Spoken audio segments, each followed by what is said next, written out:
Georgia's first scrimmage of fall camp will take place Saturday. Right behind us, I'm joined by our Georgia beat writer, Chip Towers. Chip, what are some of the decisions that need to at least start getting made behind us on Saturday? Yeah, you're right. I think start to getting made is the key. You know, the first scrimmage is always interesting. Not to say it's not very, very important, but obviously what happens here on Saturday between the three quarterbacks, Carson Beck, Gunnar Stockton, and Brock Vandagriff is not going to determine who's going to be the starter in the first game. And, I'd hazard to guess that maybe the entirety of camp won't affect who's going to start the first game necessarily.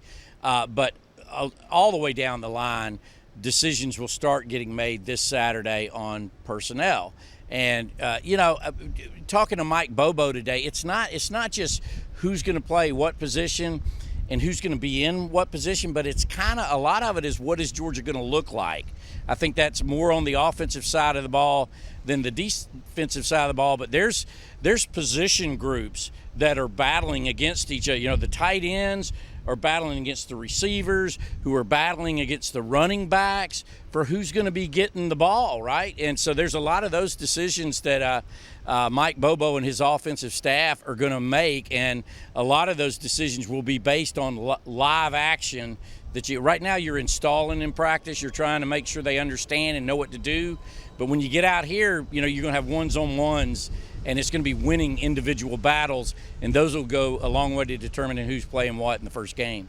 Mike Bobo today spoke about how Georgia is still figuring out what its identity on offense is going to be. Some of that is, you don't have Stetson Bennett. He was a huge piece for you last year, the last 2 years, really. Do you have a hunch or do you have a guess as far as what Georgia's identity on offense is going to be this year? Or is it something that we just have to be patient and see who shows their stuff during camp? I mean, we know Brock Bowers is going to be Brock Bowers, but what else? Yeah, I have a guess, and to be clear, that's all it is. Because, in talking to Mike Bobo today, I don't think he fully knows right now.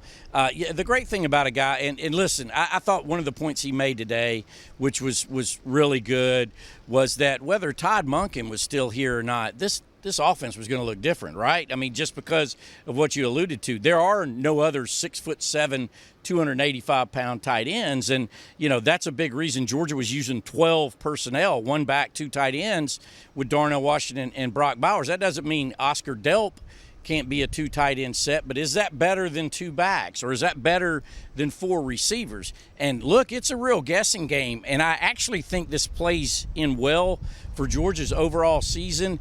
Is what is Mike Bobo going to do? Because he has done it all. He's there's this narrative out there that he's an old school run-oriented coach.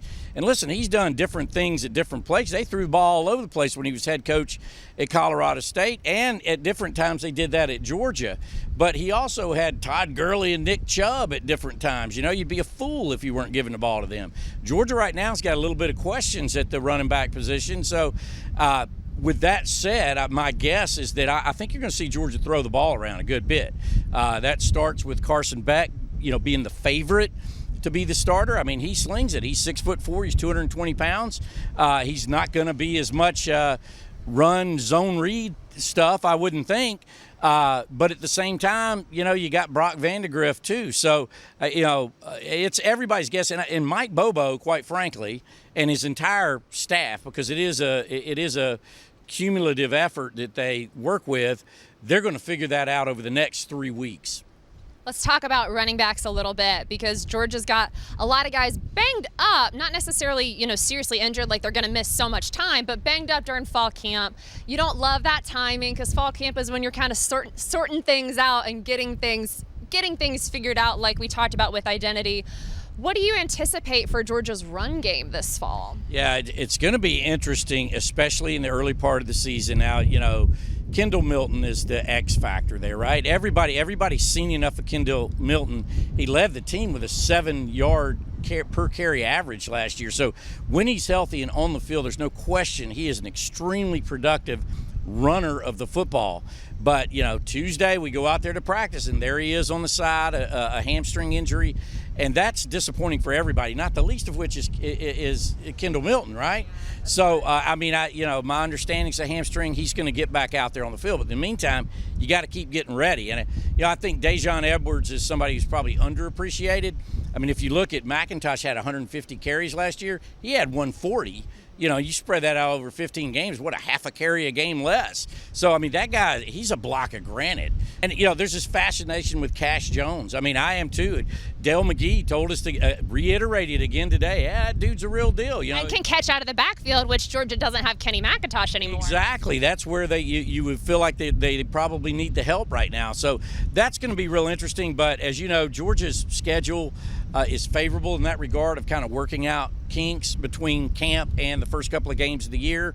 I think Georgia will get a serviceable representation in the backfield. We talked to offensive guys today, Thursday, Mike Bobo, and running backs coach, run game coordinator Del McGee. Let's flip to defense real quick, though.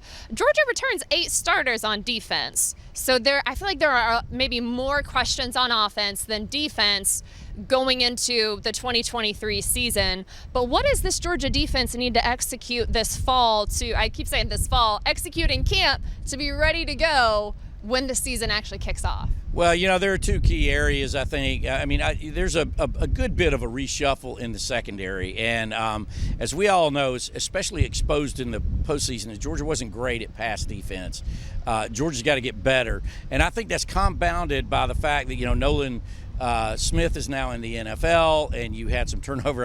There's not any other Jalen Carters. I'm sorry. There's really good defensive linemen, but they just don't make that many Jalen Carters on earth anyway. And so there's a transition up front. But, like you said, there's 8 returning starters over there. I really see Georgia, keeping their legacy going on the defensive side of the ball. With all its inherent faults last year, Georgia still only allowed 14 points a game. 2 touchdowns.